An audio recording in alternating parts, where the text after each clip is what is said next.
Hi, I'm Pop Siegel, and welcome to my channel. Today, I'm going to show you basic application of overturning palm. You'll see overturning palm in section 1, but also expounded on in my warm-up series before we start class, or at the very beginning of class.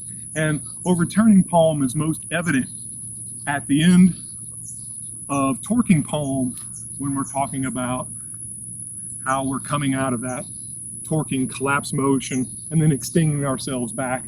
And you can see it from either side, but you'll also see an abbreviated version between striking palms.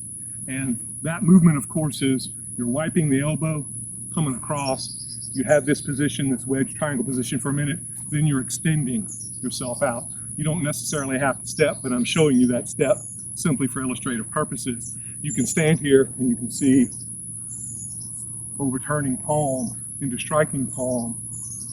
Doesn't have to be into striking, but I'm showing this at basic level, and it's that way in section 1 and 2 most evidently, so you'll understand it.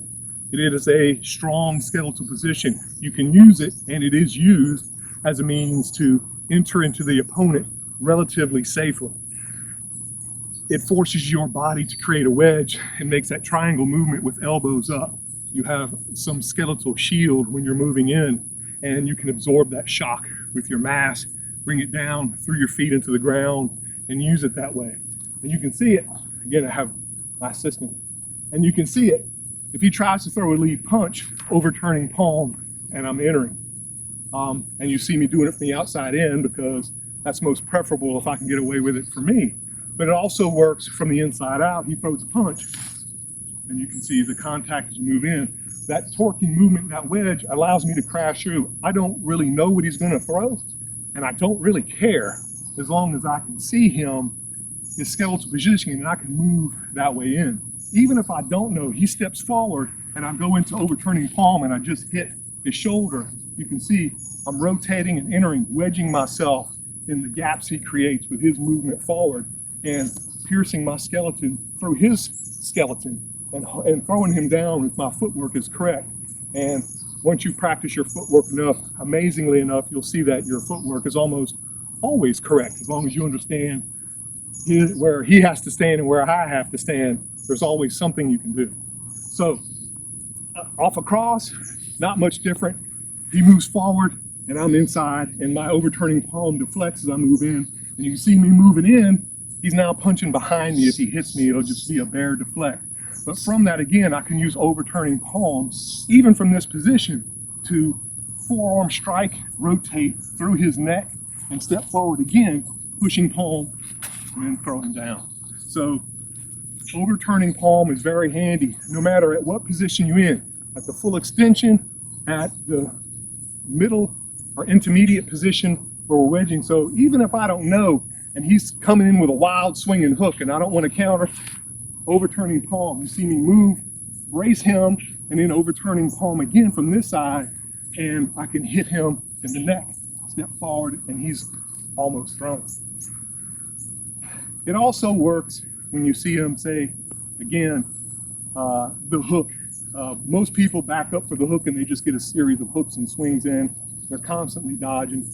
Don't do that. Use overturning palm. He throws a hook, and I shock his bicep, overturning with my forearm to hit him, and again overturning palm, an abbreviated version, to shock him and hit him in the neck, and you see it gets his attention. But also I'm entangling, leg crashing with him, so I can, in order to throw him and damage his knees, groin, hips, or anything else when I'm moving in.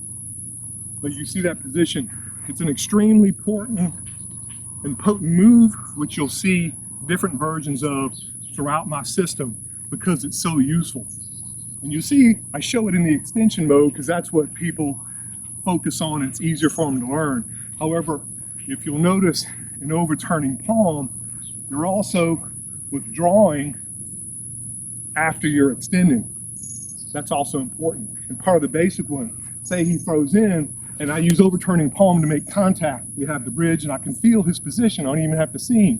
I'll pull in and I use the movement of overturning palm to pull him in while I strike him, and I'm trying to be nice and allow him. In reality, it would look, and I'm not going to hit you too hard.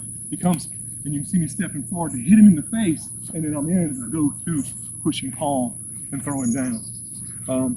So remember that. He throws again, even if, yeah, overturning palm to enter, strike, and then push down and throw him yet again. Yeah.